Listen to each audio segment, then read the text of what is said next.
안녕하세요. 김대영의 혈액사랑 이대서울병원 혈액종양내과 김대영 교수입니다.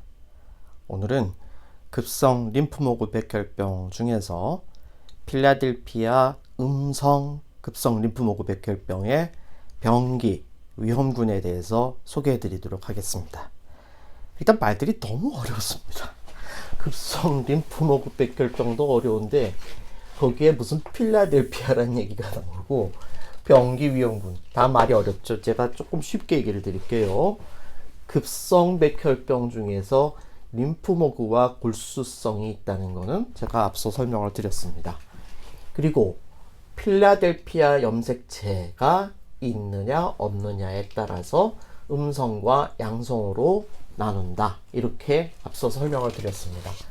그 중에서 필라델피아 염색체가 있는 양성은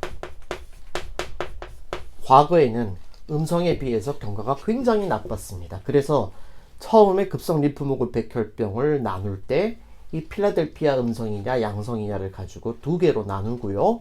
그 다음에 음성에서도 그 중에서 조금 더 좋은 쪽과 나쁜 쪽을 나누어서 치료를 결정하게 되는 겁니다.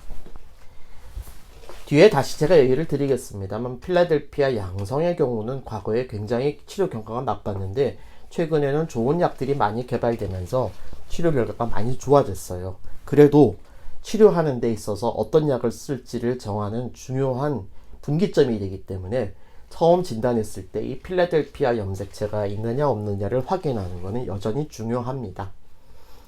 그러면 이게 없는 음성 백혈병은 어떻게 위험군을 나눌까요? 모든 병기를 나누고 위험군을 나누는 이유는 환자분들이 앞으로 얼마나 치료가 잘 될 것이냐, 완치율이 몇 %가 될 것이냐, 또 거기에 따라서 얼마나 더 센 치료를 할 것이냐, 좀 덜 센 치료를 할 것이냐, 이런 치료에 대한 차등점, 차이점을 두기 위해서 병기를 나누는 겁니다. 물론 병기가 나쁘다고 해서 여러분들이 절망하실 필요는 없습니다. 그거에 맞춰서 또 열심히 치료하면 좋은 결과가 올 수 있습니다. 하지만 처음에 위험군을 반드시 확인을 해서 거기에 따라서 우리가 치료에 대한 결정을 들어가야 되겠죠.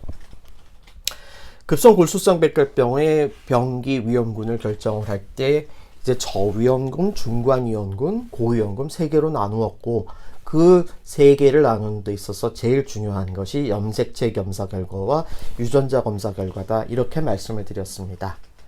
그런데 급성 림프모구 백혈병은 좀 다릅니다. 좀 더 복잡합니다.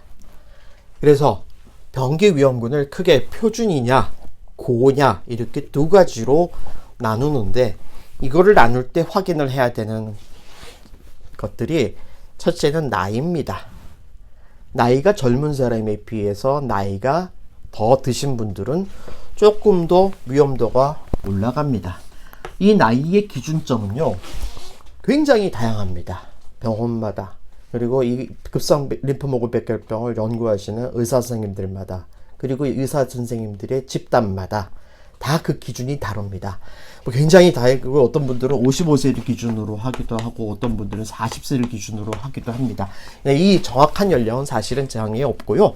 그래서 그냥 이해하시기는 나이가 드실수록 조금 더 위험도가 올라간다, 이렇게 얘기하시면 되겠고, 백혈구가 처음 진단됐을 때에 만약 백혈구 수치가 높을 경우에도 위험도가 올라갑니다. 그러면 이 기준점도 얼마를 기준으로 해야 되느냐, 여기에 대해서도 역시 정해진 건 없습니다. 어떤 분들은 4만 개를 기준으로 해야 된다는 분들도 있고, 어떤 분은 10만 개를 기준으로 해야 된다는 분들도 있고, B세포냐 T세포냐에 따라서 또 기준이 달라지기도 합니다. 역시 이것도 굉장히 전문적인 분야이기 때문에 여러분들이 이 숫자를 기억하실 필요는 없고, 그냥 백혈구가 좀 높으면은 위험도가 올라간다.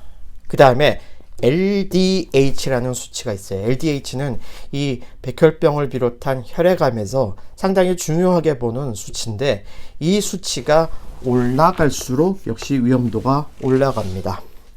이것도 기준이 굉장히 다양해서 이거 기준을 정확하게 이해하시거나 기억하실 필요는 없습니다.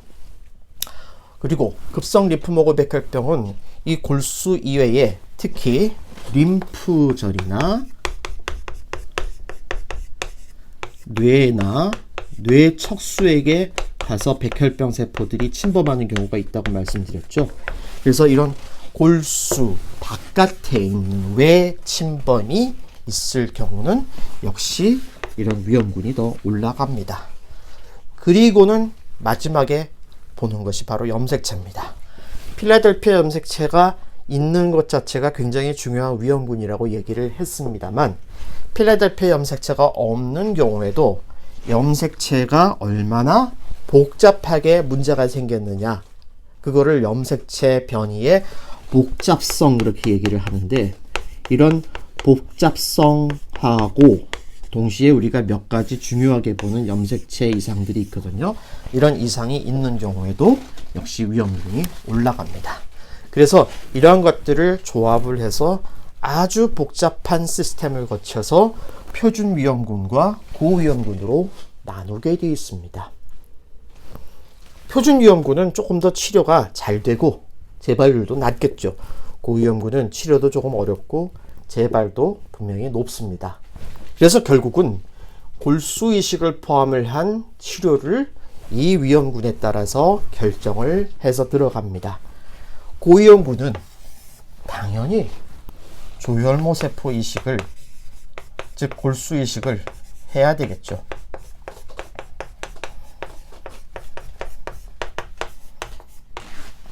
표준 위험군의 경우는 사실은 골수 이식이 필요 없는 경우도 있습니다. 특히 이러한 분류법은 소아, 어린이의 급성 림프모구 백혈병에서는 조금 더 세분화해서 어린이는 또 표준 중에서도 조금 더 좋은 쪽, 나쁜 쪽 이렇게 굉장히 구분을 많이 합니다. 그리고 어린이는 대개는 치료가 잘 되는 쪽이기 때문에 굳이 골수 이식을 하지 않고도 치료가 되는 경우가 많습니다. 하지만 나이가 보통 한 20세 또는 25세 정도 기준으로 해서 성인의 범주에 들어가게 되면은 이런 분들은 골수 이식을 가급적이면은 하는 편이 낫습니다. 그래서 표준 위험군도 원칙적으로는 골수 이식을 하는 편이 낫다. 물론 표준 위험군 중에서 나이가 조금 젊은 분이라든지 이런 위험군들이 조금 수치가 낮다든지, 특히 결혼을 아직 안 하신 분이나 아기를 가져야 되는 분들은 이런 골수 이식을 하고 나면은 불임에 올 확률이 높아지기 때문에 골수 이식을 가급적 피하려고 하는 노력들이 있죠. 하지만 급성 림프모구 백혈병, 특히 성인에 있어서는 표준 위험군, 고위험군 할 것 없이 조혈모세포 이식이 더 유리한데, 고위험군의 경우는 반드시 골수 이식을 하도록 권유하고 있고, 표준 위험군의 경우에도 선별적으로 여러 가지 상황을 고려해서 골수 이식을 하시는 편이 안 하는 것보다 치료 결과는 더 좋을 수 있습니다. 자, 정리하겠습니다. 급성 림프모구 백혈병, 그 중에서 필라델피아 음성인 경우의 병기 위험군은 양성인 경우와 굉장히 달라서, 양성은 그 자체가 치료에 대한 결정도 달라지고 병기도 달라지기 때문에 별도로 논의를 하겠습니다. 하지만 음성인 경우는 이와 같은 다양한 지표들을 가지고서 아주 복잡한 계산을 통해서 표준 위험군이냐 고위험군이냐 두 개로 나누게 되고, 대개 고위험군의 경우는 반드시 조혈모세포 이식, 골수 이식을 하도록 권하고 있고, 표준 위험군인 경우도 골수 이식을 하는 편이 더 유리하지만 다른 여러 가지 요인들, 골수 이식의 합병증이나 불임 가능성 이런 것들을 다 고려를 해서 골수 이식을 신중하게 정하는 쪽으로 가고 있다. 이렇게 말씀드릴 수 있겠습니다. 오늘도 혈액질환으로 투병하시는 저희 환우분들과 그 가족들의 건강과 행복을 기원합니다. 감사합니다.